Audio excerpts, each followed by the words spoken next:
Yo, what is up guys? Delboy here, aka Blue Collar Sports TV. Hopefully you guys are doing well. If you're new here, smash that like, hit subscribe, all of that good stuff. So this video is something a little bit different. It's about a fighter who is fastly becoming one of my favourites in the sport of boxing, and that is of course the Puerto Rican fighter Subriel Matias. He fought this past weekend on the undercard of Nonito Donaire versus Nordinu Bali, and he fought an unbeaten prospect by the name of Batyazan Junkunbayev.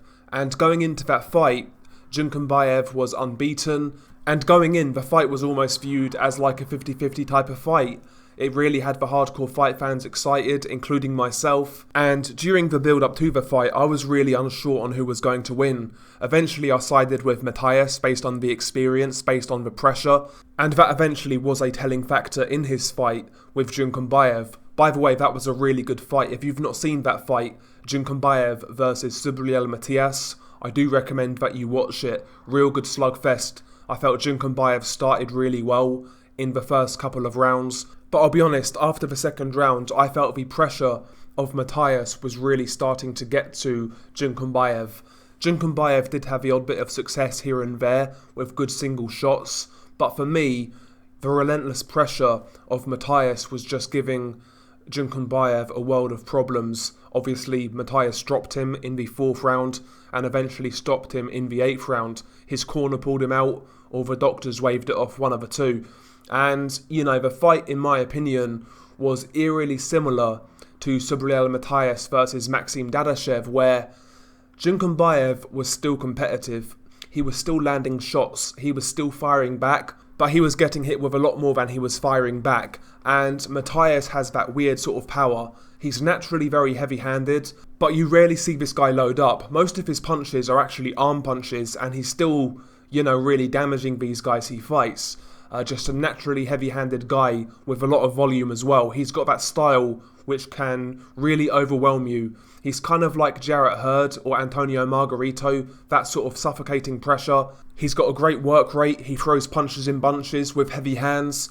He's huge for the weight class as well. Got a good chin. He's not the greatest technical boxer in the world, it has to be said. Defensively, there's a lot of openings there with Matias, but physically, this guy is a hard fight for anybody at super lightweight. And yeah, I've got to say, Subriel Matias is fastly becoming one of my favourite fighters in the sport of boxing. I just love his all-action approach and that relentless pressure. You know, very few fighters fight in the way he does in the sport of boxing.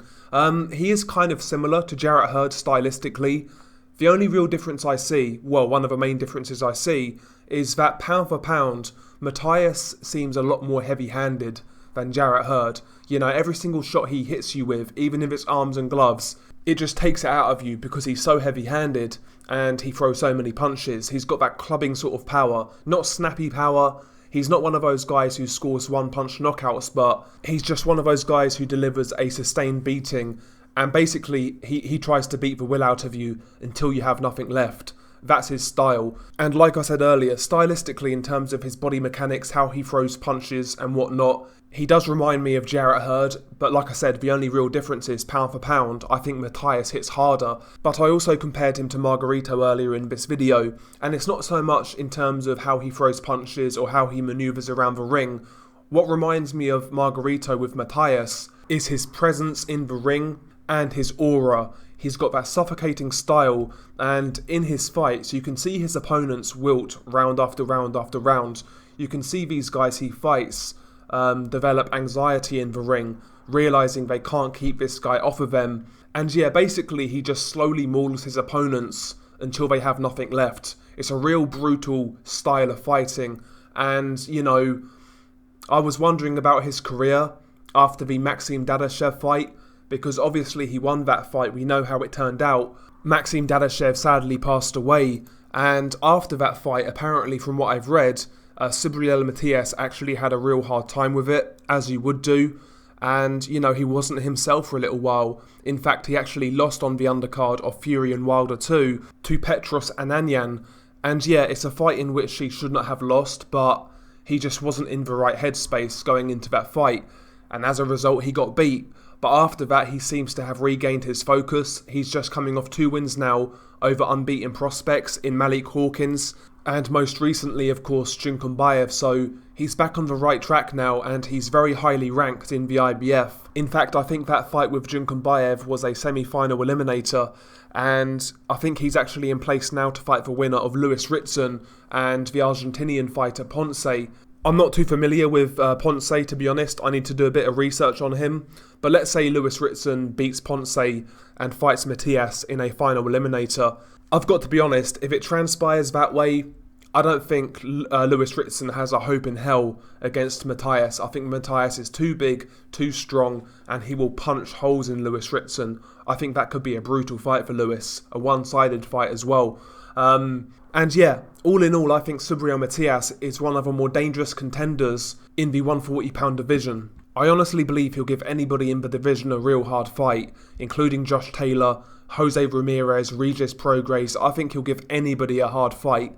And on the right night, I can see Subriel Matias scoring some upsets in the division and maybe becoming a champion in the future, especially once it opens up if Josh Taylor moves up.